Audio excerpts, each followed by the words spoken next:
Bună seara, eu mă numesc Roberta-Maria și sunt alături aici de Amina Smervegovici, diplomat canadian. Good evening. Bună seara. Hello everybody, I am Roberta-Maria and I'm joined here by Amina Smervegovici, a Canadian diplomat. So we are here to answer the question, how do we behave in a multicultural space? And I would like to start first by giving the definition of multiculturalism.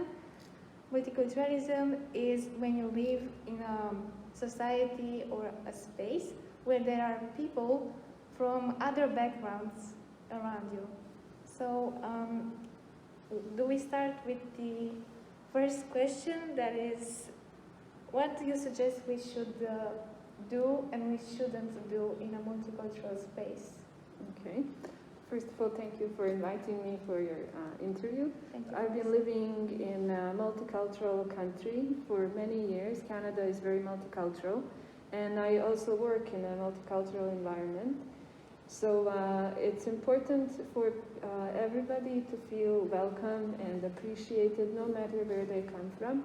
So we should treat everybody the same way. It doesn't matter if it's somebody coming from your old background or somebody who comes from a different background. The way you approach people, the way you talk to them, the way you give them opportunities, there shouldn't be any difference between them. So really it's best to treat everybody like they're the same and not point to any differences that there may be between people. I have something else that I have to ask. What about stereotypes? Should we talk to them or should we ignore them? Yes, it's very, very tempting to bring up stereotypes. And from my experience, sometimes it can be even hurtful because, you know, you're talking to somebody and you can ask them, oh, where are you from? But they may not feel like they need to answer that. And when they answer where they're from, people sometimes make, oh, but you don't look like that. Or you don't behave a certain way even though you're from that place. It's not helpful to hold stereotypes, but it's even less helpful to communicate them to others and to challenge them. So it would be better to actually, if you're curious about somebody because they come from a culture that you're not familiar with, to actually learn about that culture a little bit more, because the stereotypes that we have are stereotypes and there may be a lot more. So you can just learn about them, but not necessarily bring up the kind of food or the holiday or what that country may be famous for, because people may not feel comfortable in that role. Thank you very much. I actually had the question, what is important in doing to other people from the other backgrounds, but I think you already answered, and I'm very thankful for that.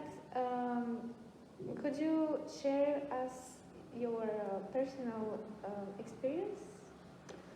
Yes, certainly. So I actually came to Canada as an immigrant myself, and I was still a student. So I entered university, and there are people from all the countries around the world there, and everybody had the same opportunity to study. They were all treated the same way. And as an example of how accepting and multicultural Canada really is, and I hope that other countries will also follow the same suit, is I was accepted to represent Canada very shortly after I got Canadian citizenship. And in Canadian Foreign Service, there are so many other people from different backgrounds, and we work overseas and we interact people from different cultures. So I've been really blessed to be able to work with so many people from different backgrounds, and I never felt like I didn't belong to anybody. I was always accepted, and not just accepted, but welcomed. Thank you. So actually it's important to, if we meet with those kind of people, to not force our values on them. Exactly. So that's really important, actually. Yeah. Because sometimes you grow up in a certain place with certain values, and then when you meet other people, it may be difficult to understand their upbringing, and they may have different values, and it's not really helpful to bring up your own values and try to kind of force them on other people. You can lead by example, you know, but I think it's important to keep an open mind that people, you know, have had different experiences and they may just want to be a part of your new community. You know. Thank you. So, you said before that you were very welcomed at the university. Did you ever found anybody that was not welcomed, or everybody was welcomed from all around the world without any, let's say, mean stuff or, I don't know, bullying, you know?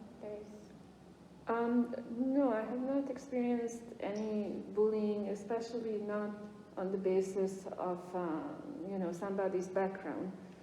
It may happen sometimes. I mean, you know, nobody's perfect. There are people who unfortunately do something like that, but I haven't had that experience, and I don't know anybody who has had that kind of experience.